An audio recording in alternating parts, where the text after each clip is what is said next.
We're going to be servicing the wood stove here in a few minutes. First I'm going to show you this wood rack, these wood racks that I built.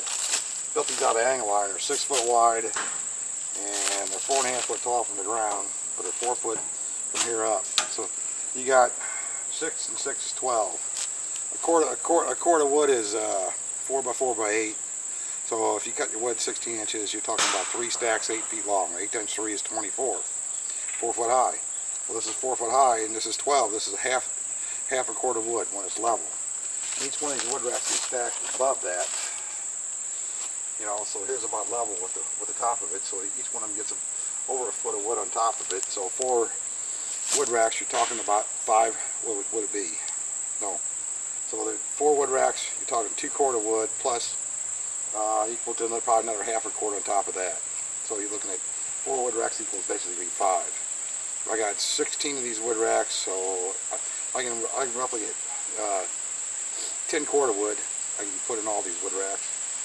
And makes it kind of handy. I got a fork truck. I cut my wood up right over here. We stack it in the wood racks. I can pick this up with a fork truck, take it right to the wood stove. If you think about it, okay, 10 cord of wood in a single row would be 196 feet long, 4 foot tall. You know, you can't stack that much wood next to the wood stove. That's why, like, you know, the wood racks are definitely time consuming to build. And the angle iron, I got a little over $100 in one of these. I bought the angle iron used. It was new angle iron. It was 40 foot lengths, but it was rusted. So I ground the rust off, welded them all up and everything. And I just, it's 32 inches wide. Like I said, 4.5, 6 inches off the ground, 6 foot wide. And then I bolt the board in right here to hold the wood back, as you can probably see in that one over there. Makes it really handy. The problem with firewood is you cut it down, okay, and then you got to pick it up again and split it. Then you got to pick it up again and stack it, okay. And then you got to pick it up again and take it to the wood stove. Well, I'm trying to get rid of one of those pick it up and take it to the wood stove thing. I'll let the fork truck do that for me. It's just too much work. Anyway, I just want to throw that in there. We're going to get busy here. We got to service this wood stove. Each year, this big wood stove I got back here, I got to drain the water out of the wood stove. And there's 2 big long anode rods in the wood stove. And what they do is they're a sacrificial rod. They put them in water heaters too. So, because you got dissimilar metals. Part of the wood stove is steel, part of it is stainless steel. There's copper involved in this equation, copper lines, and all that stuff creates electrolysis, which eats your pipes in your wood stove up. So to prevent your wood stove from getting all you know, ate up from electrolysis, you got every year you got to drain the wood stove out and replace the rods in it. We're almost back here to the stove now. There's the stove. It's a Taylor T1000 Water Stove. It's got a sharp pipe goes up. I showed this in one of my other videos. We're going to go to the back of the stove now. And let me show you this here too. Hold on a second. I'm going to go outside for this one. There's chemical got to be put in the water. And that spray tank right there holds about 400 gallons. So I pump 400 gallons of water into that each year, and then I store that water just while I'm cleaning the wood stove out, and then I pump it back in the wood stove. So that saves me $50 worth of chemicals every year. So that thing's, I've paid $200 for the tank or something. I've used it on how many years now? It's every year it saves me $50 just sitting there doing, you know, waiting for me to use it. But in the back of the stove, we're going back there now. Kind of dark and dingy back here. Nobody ever goes back here except once a year to do something to it. Guess I need to clean the trail up too before I trip and break my neck. Let me see if I can get this camera turned around here now. I don't have one of those GoPro cameras. I can't afford one right now. I got too many other projects going on for me to spend my money on cameras. But this fitting, where are we at right here? See if I can see the, yeah, you can see it. This fitting right on here, right here, this wood stove come with extra spouts on it, you know, fittings on there. And what I do is I bolt a pump to this. Here's my pump. I got a spare pump. And I bolt this pump on here. Get my fan down here to get the bolts. And then what I do is I pump the water to that tank outside. You gotta get that O-ring in that pump housing. You get a different O-ring. That was not cooperating. Well, that's not cooperating at all. It's like they shrunk. Well, how's that work out? Not too well. Huh. Got one more here to try this one. Oh, that one fits right in there. What's the deal with all them other ones, weird ones? Okay, so the bolt goes in here. And this here, I got one nut. I need 2 bolts though. Yeah, watch what's the direction on your pump's got an arrow on it. It tells you which way to hook the pump up. Right now we gotta pump it out of the stove. And then we'll be pumping it back into the stove from the tank after I get it all drained out. At the bottom of those anode rods, in the bottom of your wood stove, when they corrode out in the stove, they leave a pile of crap in the bottom of the stove, in the belly of the stove. And if you don't wash that out, the chemical can't get to the bottom of the stove to protect the stove anymore. So then what happens is the bottom of your stove rusts out. Then now you got water leaks. I don't want that. So every year we wash the stove out. Supposedly the chemical is biodegradable. At least I hope it is, because I got fish around here. Alright, tighten this pump up on here. Get the other side here going on here.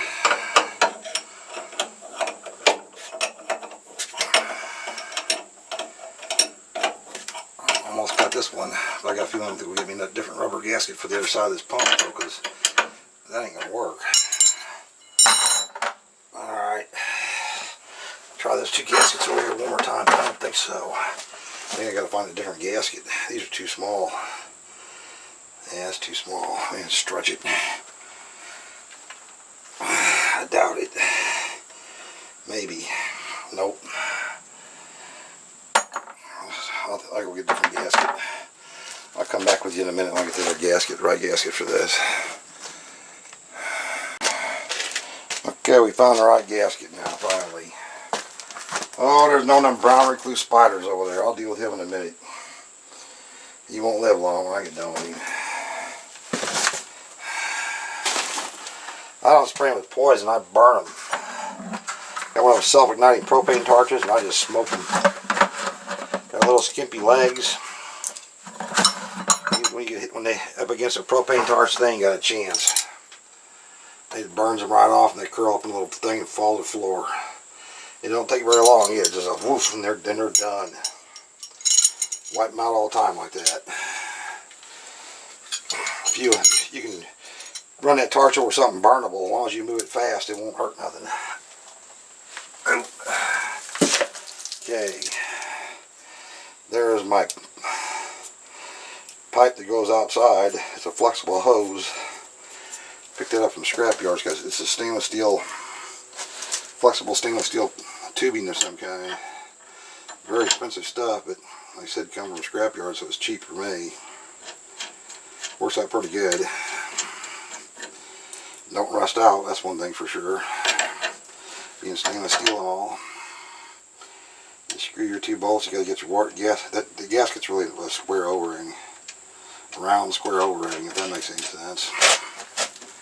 Okay. Run these bolts down.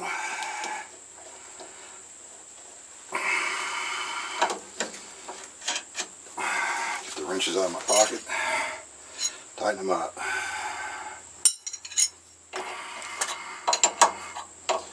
Kind of dirty back here from all the ashes and everything. From, you know, like I said, nobody comes back here. You don't have to come back here. Very seldom you got to come back here. Only if you have a problem, which is not very often. especially if you maintain your stove right. And I try to do what I got to do to keep from having them problems. Okay. Now, all we got to do is turn some valves on and get some electricity here, and we got ourselves a. I got another plug in here. Let's go. That milk should be hot right now. Set that one down. Okay, let's plug this cord here in here.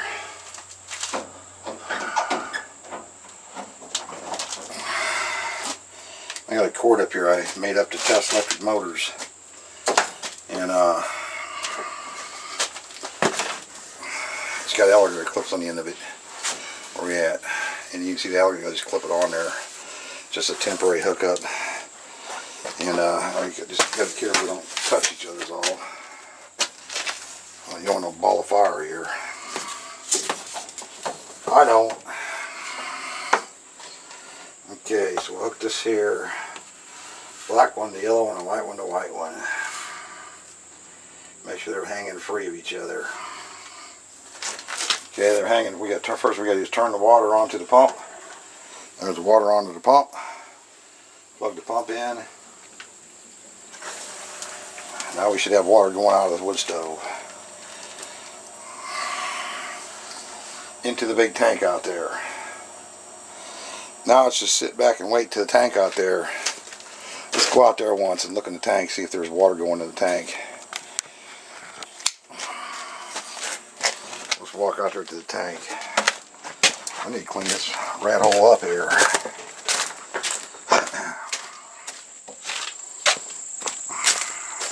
Big sprayer tank, farmers used to use it. And it sits out here. Got to air the tire up, so that's where I put the water in. It's just a spray tank. That's all it is with a pipe going to it. And climb up here. I gotta keep this bolt in here, keep the squirrels from getting in there and messing with me, putting weeds inside my tank. So the flipper valve's gonna stay closed. Keep all the crap out of there. I don't want it going back in the wood stove. And yep, water's pouring in there.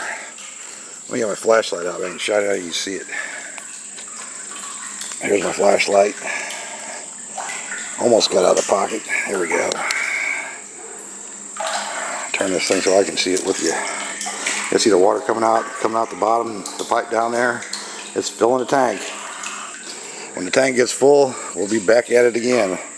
It's going to take maybe 15-20 minutes to fill this tank up. And then we'll bring you back next step.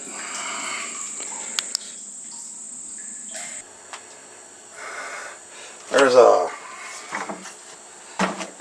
before you do this, these loops, these pipes right here, they go to your different loops. I got 2 of these go to the house, 2 of them go to the garage. Goes to the house, comes back. Goes to the garage, comes back. You got to shut them valves off. You don't want to let the water run on those pipes, because then you got to reprime your pumps and stuff. So make sure you shut your valves off to your loops before you drain the wood stove. And up here, this plate right here unbolts off here, comes off, and there's one at the bottom down here. And inside this big long 4-foot rod, anode rod, it goes right in that hole right there. And that's what gets ate up by the electrolysis. So you got to take this anode rod. Hopefully I can break it loose with some little pliers. I don't know. Oh boy, I don't know. Yeah, I got it loose.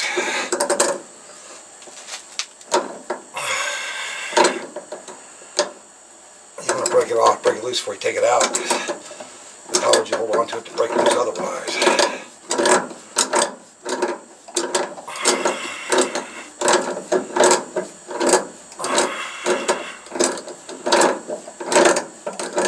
Water's still pumping out of the tank right now. Okay, let me get my wrenches again. And the reason why I save the water in that tank is because you got to have chemicals that prevent the oxygen from does something, takes the oxygen out of the water or something, keeps it from rusting. I think that's what it does. It takes the oxygen out of the water somehow or another. But you gotta have that chemical in there. Well, if the water that's in there, that was in the wood stove, you know, it's already been treated. So if I can save half the water out, I'm going to treat it again. So instead of spending $100 a year for chemicals, I only got to spend $50. So in 10 years, you're talking $500. I've had this thing since 2007, so it's 13 years old. So I've saved my $250 for the tank back. I don't know how many times now.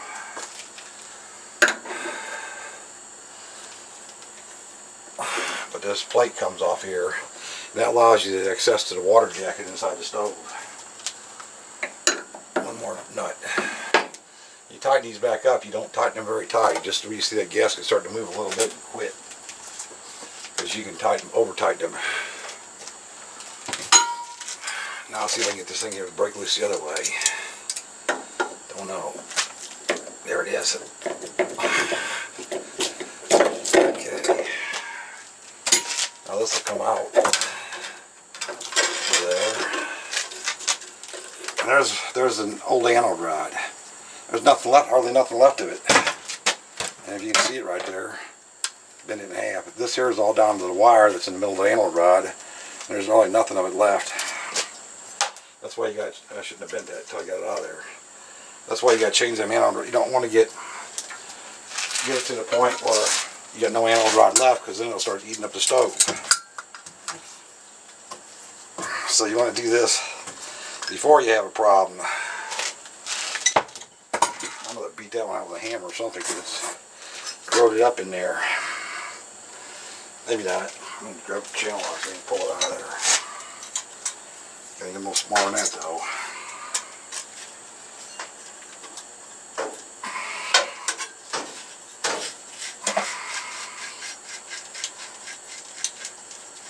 Wow, shoot, I'm sticking me in the water. There it is. One old anode rod.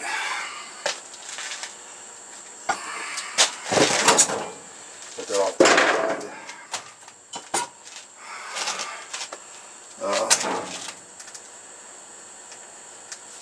I can't take the bottom one off yet till that tank out there gets full. That's what I'm waiting on now. But see this muck right here? That is what comes off that anode rod. That's what's laying in the bottom of the wood stove that you need to get out of the bottom of the wood stove. You got to take this plate off on the back end and take the plug off the front end and blow it out with a water hose and clean it out.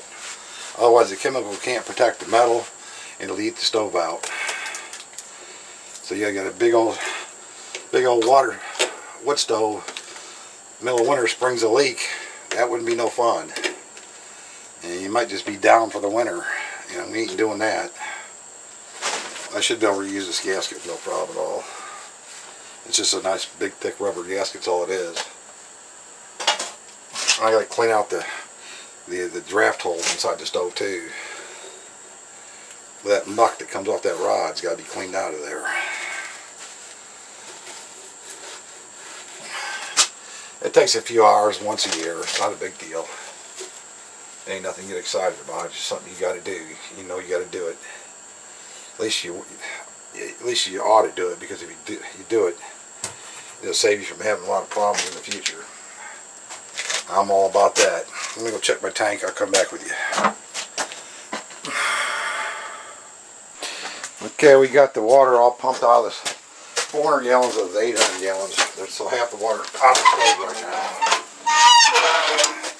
now. Now we got to commence to draining the 400 gallons of water. There's a plug right down here. Let's see if you can see that on the video. I'm not sure. Pretty sure you can. Yeah, you can see it. Yeah. So now I got to take that plug out of there and stand back out of the way, because the water comes, 400 gallons of water is going to come out of there. It's only 100. It's only 110 degrees right now. It's only too bad. Shouldn't burn me. I've done it when it's hotter, but it's sure more convenient when it's not so hot. This is where you, when you take the thing off the back, this is where you wash all the crap out of from the corrosion from the anode rods. Here comes the water. Comes out pretty good stream too. She's already come out of there. So you gotta stand back.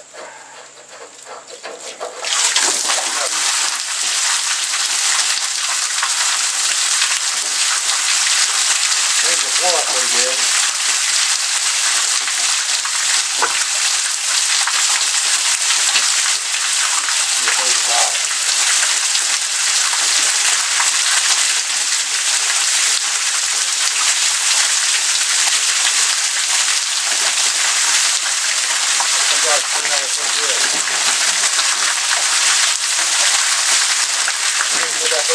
Right now, it's all water.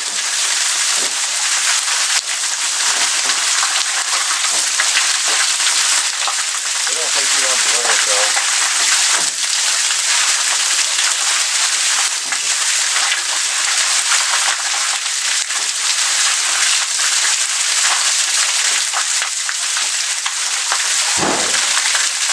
Oh, good.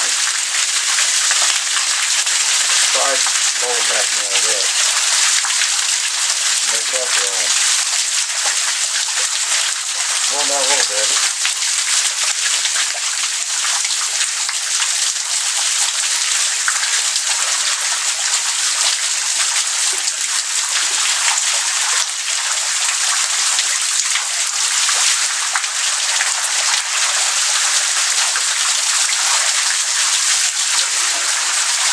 Put a lot more than 20 gallons of swim for it, so I'm not worried about this water. Once a year. You gotta be careful and keep the back corner of the firebox back there. You gotta keep them ashes pulled away. Because that bottom of the firebox down at the bottom down there, you know, it doesn't get a little hot. Because if it gets covered up with ashes, that won't dry out on the inside, and it'll rough the hole right through that firebox. So I got a rake right here, and when I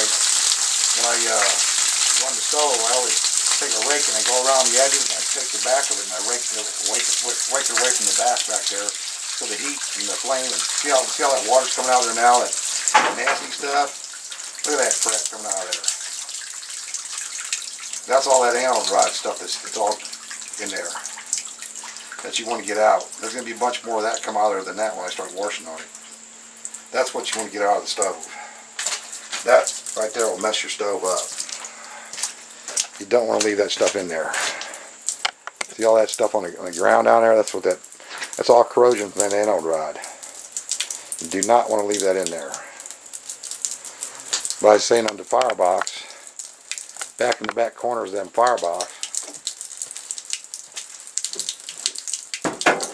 that's dripping out. I take this rake right here and I go back in the back there and I hook it on and I pull it all away from the back and everything to keep the sides all cleaned out. You know, go around the sides and keep that ashes away from the sides and the back. Your wood stove will last a lot longer if you do that. You need some kind of like a hoe or something to scrape around the edges of that thing. Yeah, there's a bunch of crap up inside there. We got to get out. So we're back to the back of the stove now. We got the water drained out of it. Now I go back to the back of it, take the bottom plate off of it, where the bottom anode rod's at.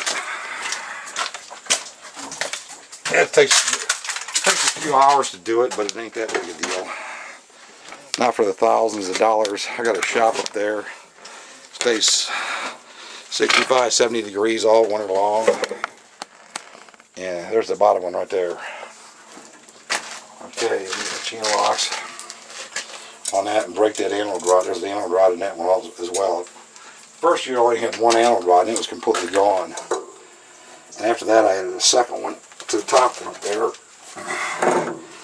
And then it started lasting.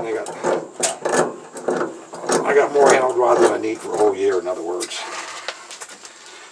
Okay.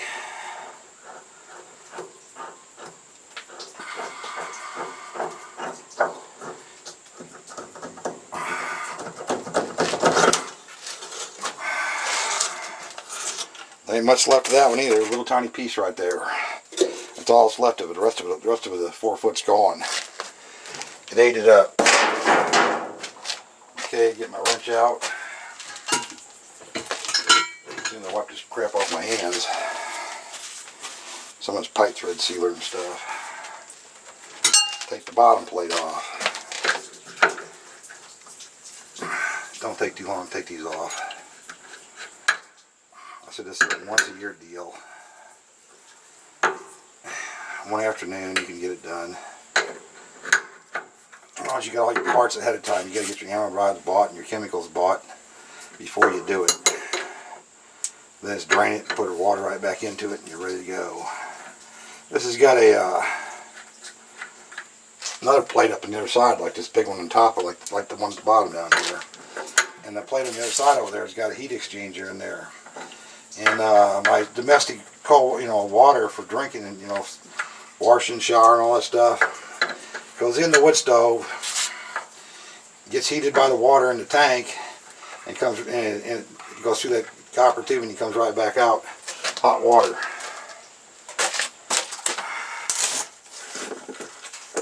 So this wood stove's heating my house, it's heating my shop, and all my hot water, all off of firewood. Yes, I cut a lot of firewood, but yes, I save a lot of money too. There ain't no way I could afford to pay to heat that shop all winter long if I didn't do it that way. Look at that pile of crapola down there.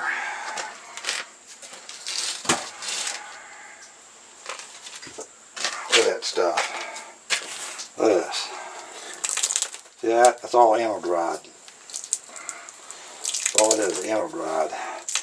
Okay, I gotta hook a garden hose up now and get me my flashlight and shine through there and wash all that stuff out the other end. I gotta get the garden hose hooked up and I'll be back when I get that garden hose hooked up.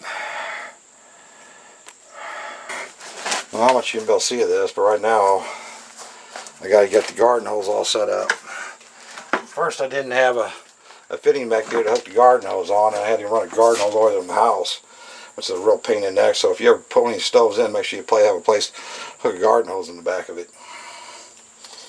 So I'll get the flashlight out here, LEDs on high, turn the hose on,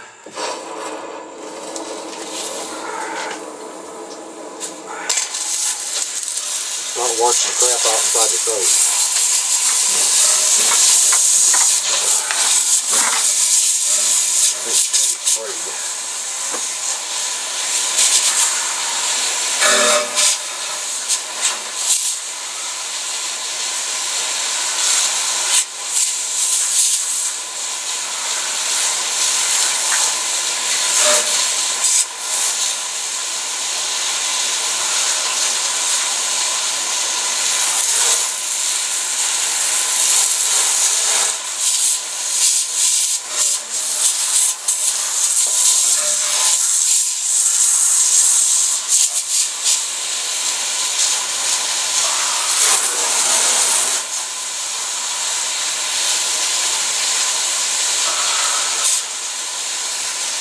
I'll see where we're at.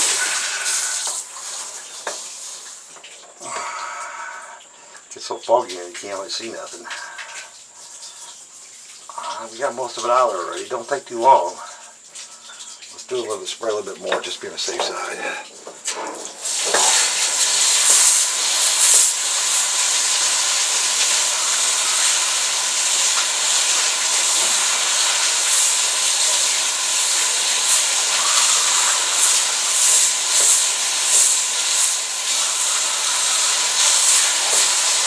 Actually good. Okay, let me spray that out. And look in there again. And we got her clean. All the crap's out of it. Okay. Gotta rinse that bottom of the flange off. Just a little bit of water.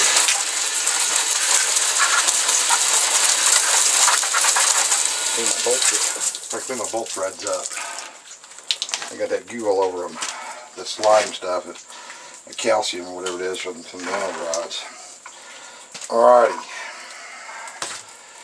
Now what we got to do is put the plate back on the bottom and the top, turn the pump around and start pumping water back in the stove. It don't take long to do this, but if you don't do it, you're gonna have a hole in your stove. So, like I said, to me, it's way worth doing. I put silicone on these gaskets. They're rubber gaskets. I don't know if they're supposed to or not, but I put it on there, a thin layer. And when you see that rubber start to ooze out a little bit, you don't keep tightening, because that silicone makes it slick, and then the gasket will slide right out of there and tear. You won't get a good seal. So you got to be careful you don't over tighten them when you put silicone on them. When you see the rubber starting to swell a little bit, quit.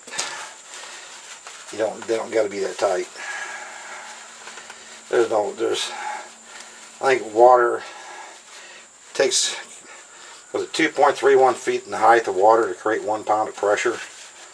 And this stove, I think that's what it is. And this stove's only, you're only talking 4 foot of water, 4 foot tops, 3.5. So you're talking about, the pressure on this is like nothing. Okay, is this the bottom plate?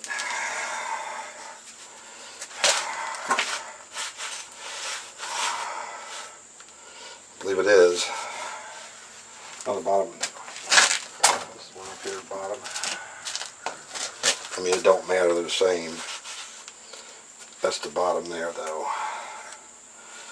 Okay, let's get this crap out of here.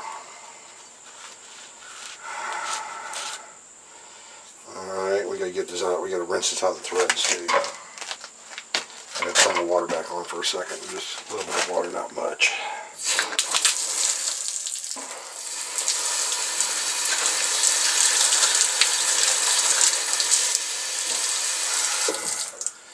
Kind of silly, got my gasket all wet again, didn't I? Okay, we got threads all cleaned out. Dry it one more time. Gasket's dry. Okay. Grab your anode rod.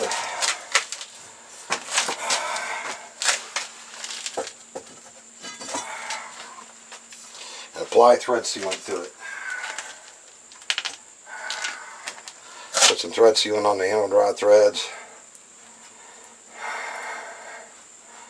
That's probably way more than enough. Alright. Stick your anode rod in the plate. Okay, and tighten. You can tighten it up after you get it on there, but you got to get it started before you put it on there, otherwise you'll never be able to hold it up straight, get it on there, get it in there. So you need to tighten it up, get it started before you put the plate back in. So we're done there. Dry it one more time, which is good and dry now. Okay. Get my silicone sealer out right here. Put a bead of silicone sealer around it.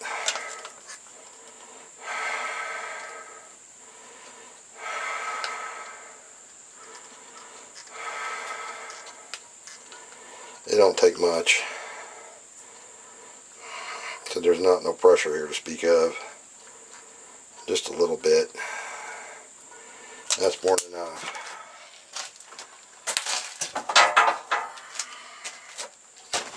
Okay, just kind of smooth that around.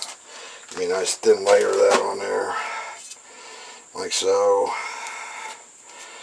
Looking good, man. Looking good. Get rid of that. Put that on the board over here. Okay, stick the anode rod back in the hole. Simple as that.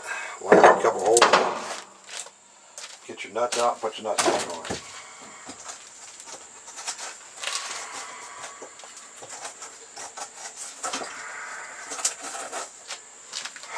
One stove cleaned out and one anode rod replaced.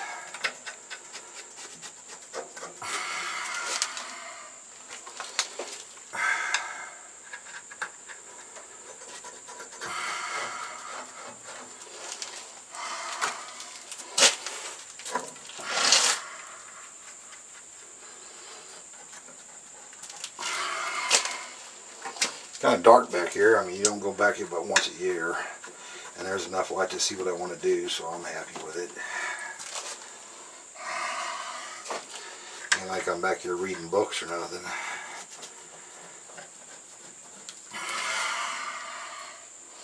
Last nut. Okay, now I need a wrench. I have to wipe my hands off again. Let my hands. Alright. Then I got some good hand cleaner in there. I think I'm going to need it. This is worse than the walnuts I was messing with. I got my fingers all black. Yikes. Okay. Start snugging these up.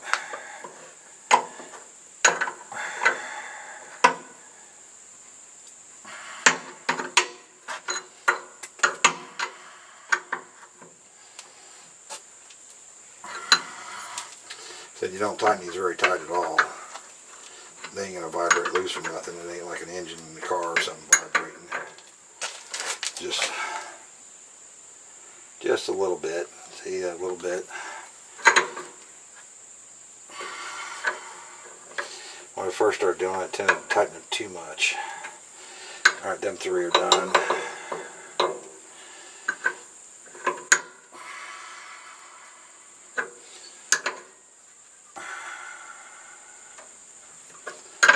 If it starts, you find a leak, just snug a little bit more. It's no big deal.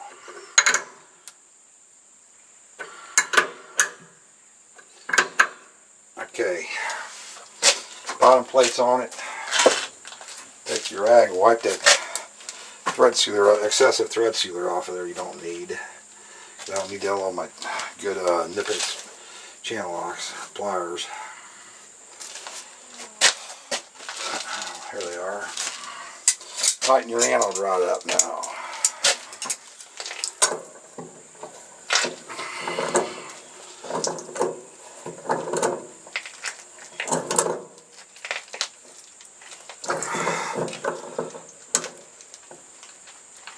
I snug it down pretty good. I want a good electrical connection. It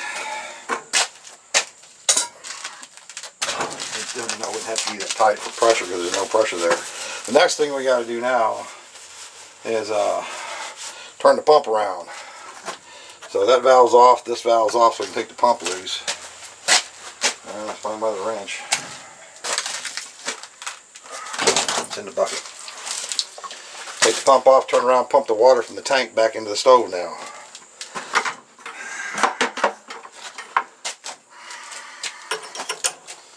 So I'll take this one here loose. A little water's going to come out of here, just between the valves, not very much. Not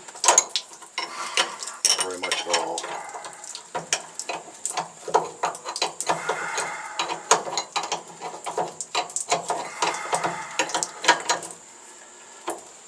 I'll go ahead and loosen these in here up too. You don't have to pump the water out in that tank like I do. I just do it to save the 50 bucks on chemicals. I'm too tight to buy them.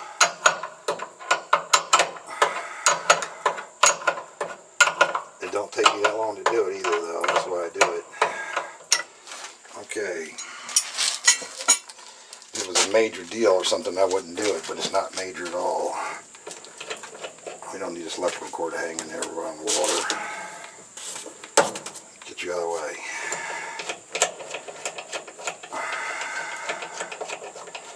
Take one of these all the way out. So, the other one you can just slide it sideways, I believe. Set it right there. Okay.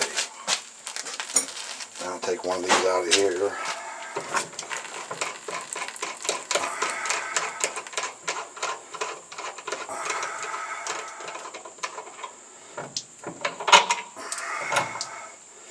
Pump only pumps one direction. You can't reverse it, so you got to turn it around. There ain't no reversing switch on a pump. Not that I'm aware of.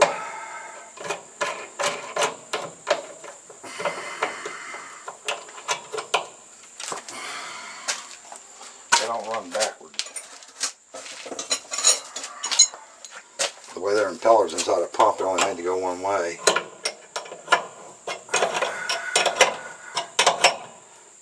centrifugal pump that is.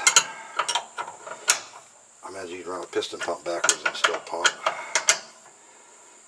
Okay, that one's done dead. The gasket's still good in place. We hold this hose up here, we stick the bolt in there like so. Insert the other bolt.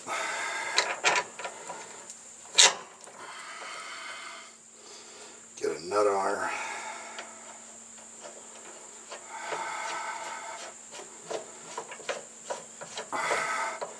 You got to go on the front and put that plug back in before I start pumping water, otherwise we'll just dump the water right out in the ground.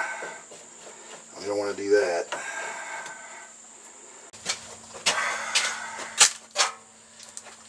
Okay, we got the plug back in the front. Turn this valve on. Turn this valve on. Now we can put water from the tank outside back into the wood stove. Get my jumper cable thing for my testing motors. Hooked it up. This wood stove's got 3 ground rods out there driven in the ground attached to this copper wire I'm standing on for electrolysis reasons also. You want to ground the stove out.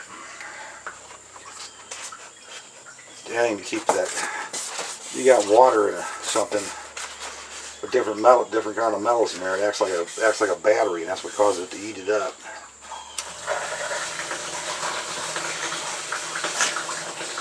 Okay, we're pumping water back in the stove.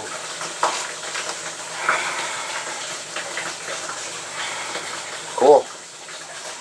All the jobs on, we're moving right along here. All right, next thing here. We're done down there. The pump's pumping water back in there. See where we're at right here once right now. Okay, this top bung hole up here. You may not have this. You may have to remove something else, but this one's got extra bung holes. I'm going to clean this out of here a little bit. And now let's hear me clean it off here a little bit too. This stuff's real high. There's no pressure at all. Extra silicone sealer on there. Okay. So it takes 4 quarts of chemicals for conditioning corrosion water systems. Anyway, I buy this from Dodds Brothers. They're over in St. Louis, over in Missouri. I don't see their phone number on here nowhere. They got good prices on a lot of this stuff. Well, right here is Dodds Brothers Wholesale Supply. Falcon, Missouri. Phone number 417-453-6751. We got 2 of these to put in the stove to treat the water that's going to come from the water line. And before I put the top plate in there, I dump the chemicals right in that hole.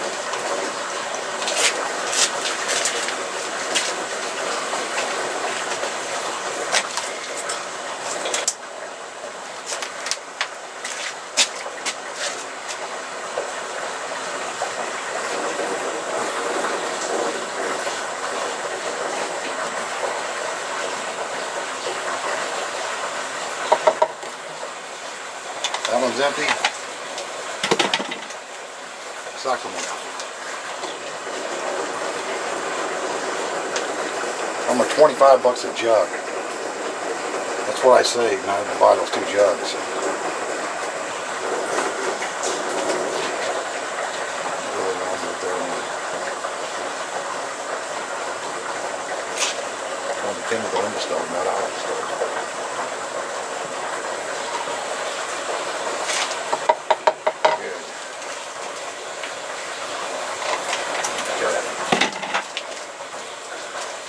Dry that up.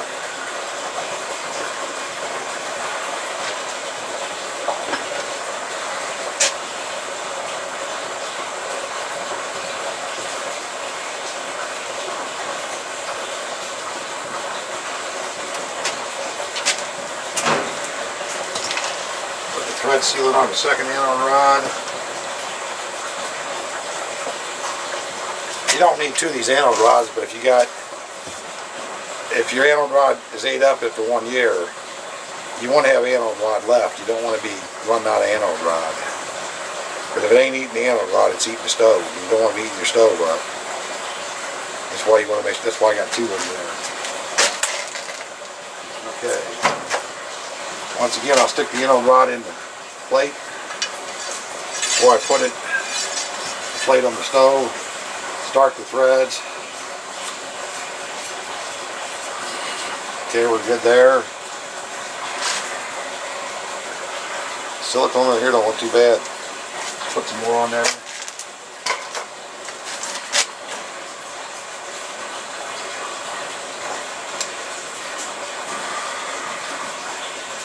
One more dab of silicone.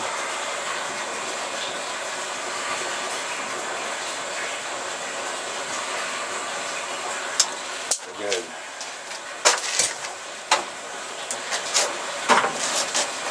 Smear it around the finger a little bit, flatten it out.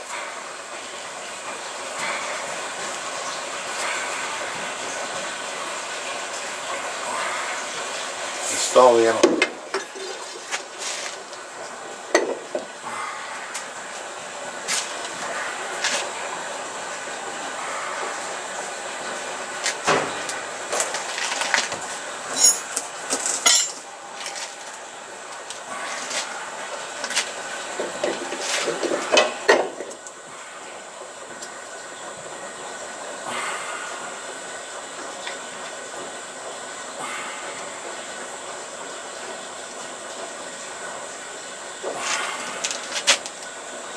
Before I start doing this, I think I already explained that I shut them loops off so I won't lose the water out of these pipes so bad.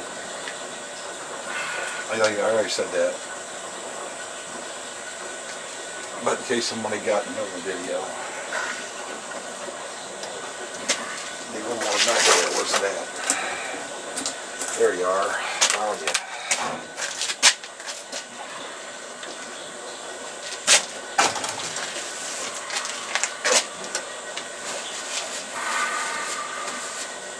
Boy, there's black stuff all over me. Wow. It'll wash off, hopefully. Done well.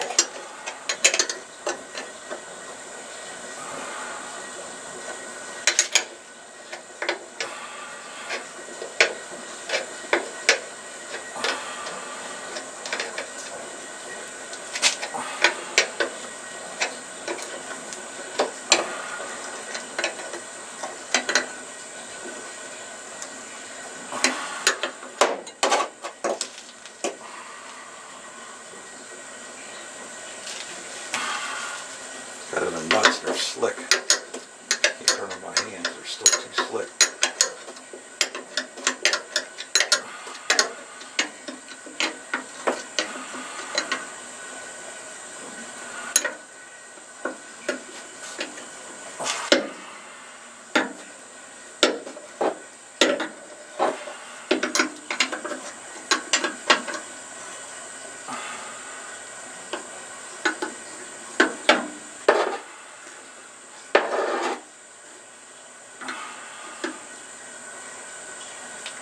Last one over here.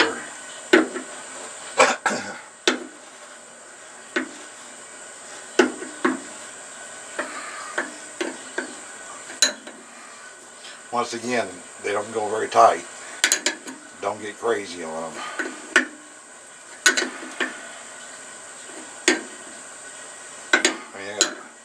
I got one finger pulling out. My little bitty finger, okay? My small pinky finger is pulling on that, and that's all tighter it's got to be. You don't got to be very tight. You'll push that gasket out of there, and you'll really have a leak. There's no water pressure to worry about. You know, it's, like I said, there's no height in the water there. Okay. The water in. Oh, I got to tighten that anode rod up yet. Got to do that too.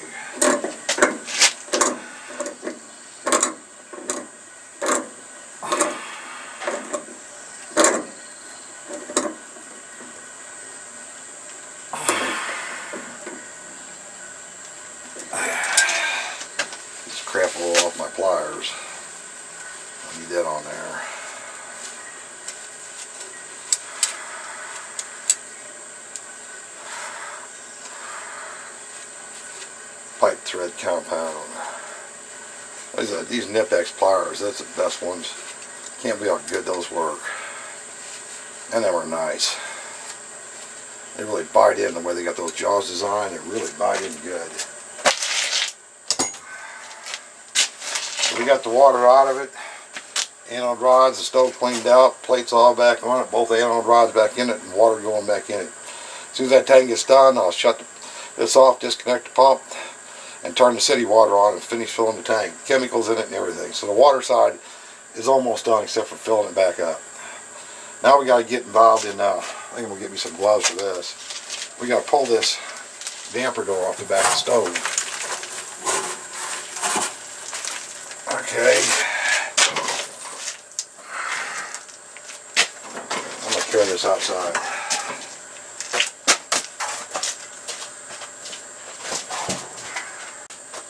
This is like a cover there. This bar right here comes off then. Need something to beat on it with. The wrench probably work. What I thought. Okay, this comes off. That bar comes out of there.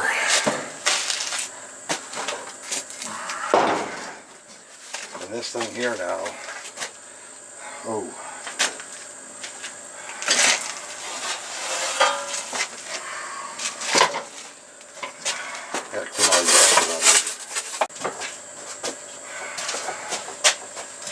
There's my scraper.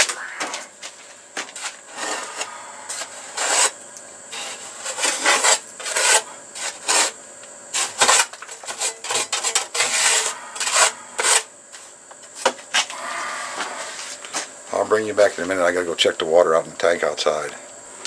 Okay. We're taking this ashes out of there right here to move this back door of the stove.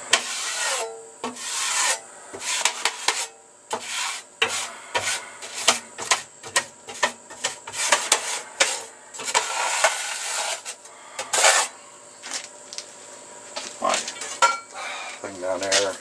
Oh, no. Gotta scrape this out the bottom here now.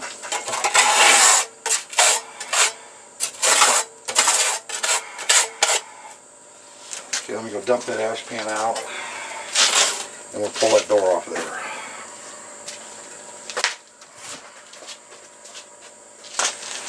Okay, gonna take the door out of there now. This is where the fire is at in the stove now. Oh, that thing's kind of heavy. Yeah. Set it down. That needs to be cleaned off outside too.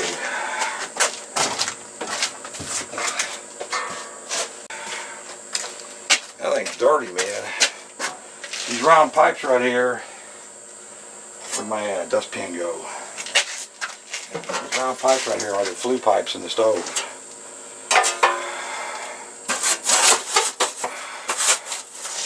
There's eight of these in here. That's where the exhaust gas goes out of. And you're supposed to do this more than I do it, to make your stove run more efficiently. But I'm too lazy to do it. See all that ash builds up back there?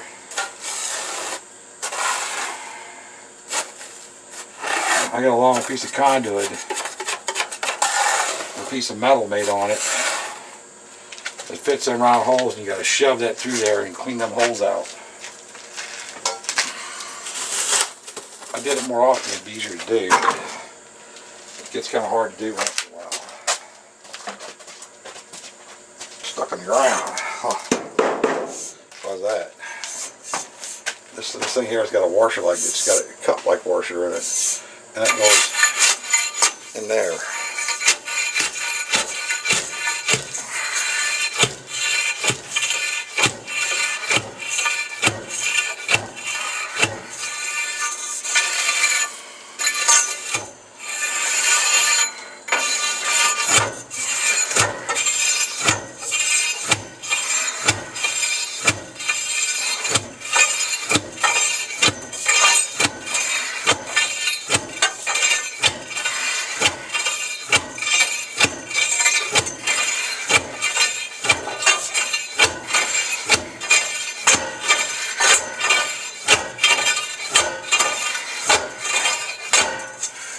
almost through.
One of the 8 done.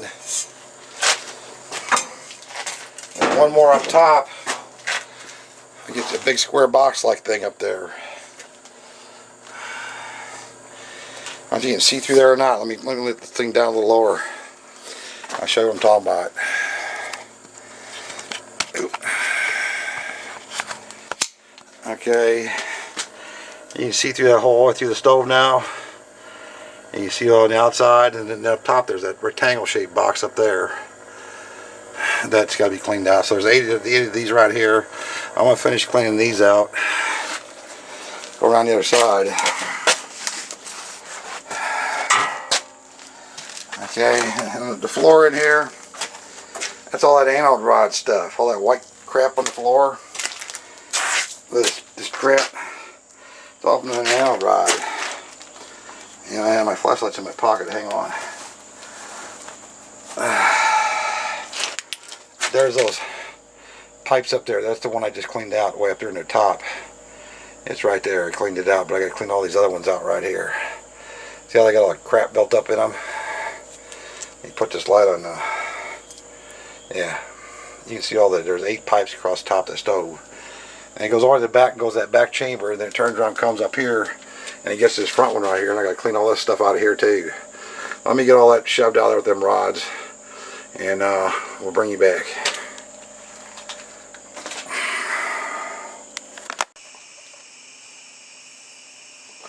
This is why I chose the Taylor stove over all these other manufacturers out there, and I'll show you why. Those inside the firebox, see all of them pipes right there? Those are the ones I just got in cleaning out. There's 8 of those up there. Those are your exhaust from burning in here goes to the back of the stove downhill. Not uphill, it goes downhill. Then it goes to the back of the stove back there, and that where you saw me clean that out back there. Then it comes back through. Okay, let me make sure I can see this on the camera. It comes back through this trough right here. You can see down through there, and then the chimney's right here in the front. Okay, the chimney's right there in the front. The chimney's right here in the front of the stove. So the flue gases come from the back of the stove back there, all the way in the back, through that little that box down through there, and then they go through these, go to the back of the stove, the secondary burn chamber, then it comes from the back of the stove to the front of the stove, and then out the chimney. Okay, right there's a flue pipe right in the front. So all that hot gas you got from burning all that wood is going through that water. You know, 6 foot at the bottom, and then over 10 foot on the top, going back through the water again, heating the water up even more. And that's why, you know, then plus you got such a big reservoir. This thing holds 800 gallons of water. So if the fire goes out for a couple hours, it don't make no difference. You're going to cool off 800 gallons of water that quick. The other thing I had to change right now is right above the temperature gauge. There's a plastic hose right there. And that plastic hose gets kind of nasty looking, so you can see the water level now. When that water level gets up to that piece of metal up there, we'll turn it off and the water will be filled up. I got all the flues cleaned out, got all the anode rods in it, the stove's all washed out, and it won't be too long we're going to be able to light this baby up. But that's what I wanted to show you, that the stove all cleaned out now, except now I got to get in here and clean the firebox out a little bit and remove some of that garbage out of there, and then we'll light a fire up and get this thing going. Okay, we got all the flues cleaned out. We got the water, the anode rods changed, the chemicals, the water out, water back in it, the chemicals all in and everything. We got all those flues all cleaned out and everything. I didn't clean the firebox out. I'll clean it out next time around. Now we're ready. I got a stove full of wood. Let me show you how I like this thing. Okay, there's my firebox. You can see that fine. I'll take out any self-igniting torches.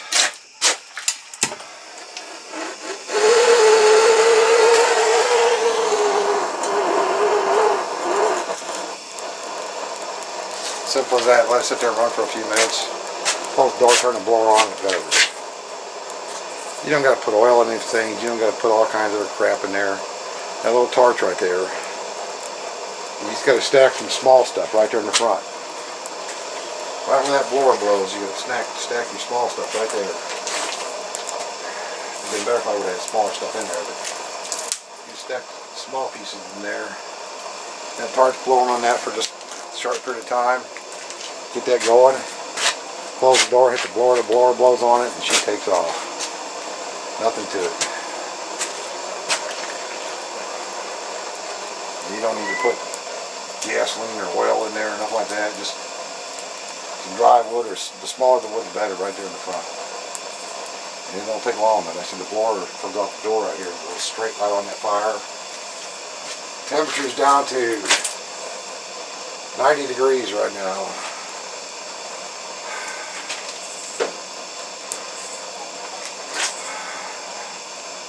A little bit more, and should be huffing and puffing here.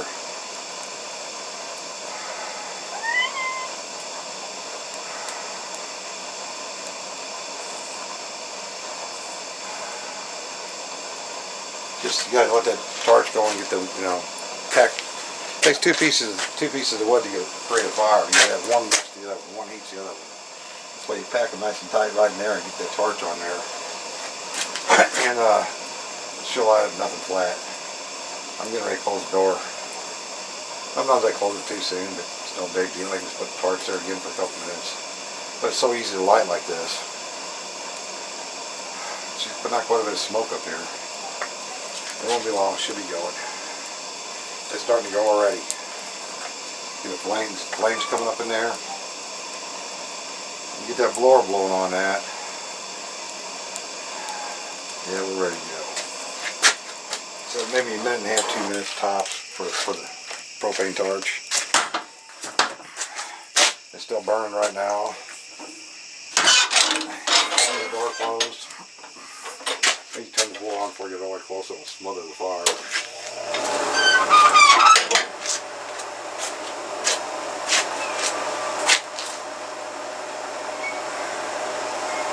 She should be burning. We'll get here tomorrow and clean up this mess around there. That's all there is to lighting the thing. It's not much to it at all. Once in the wintertime, you don't got to keep lighting it all the time. Just in the summertime is the only time you got to light it. Every couple days, the way you get hot water. Anyway, all right, just one last shot of this thing running. Still about 110 degrees now. I'll open the door up and show you what kind of heat we got going on in there.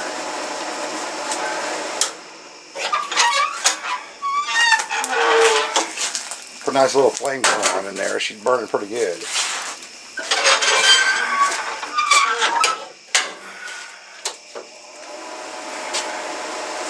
Don't make a lot of noise. Little blower right here. The horsepower in this blower. 1/18 of a horsepower, that little blower, to heat that water up. Then there's the pump going to the house is 1/25 horsepower, which is nothing. But essentially, once you get the thing going, you're not using electricity at all to heat the wood at all. I like it. A little work, but I don't mind it.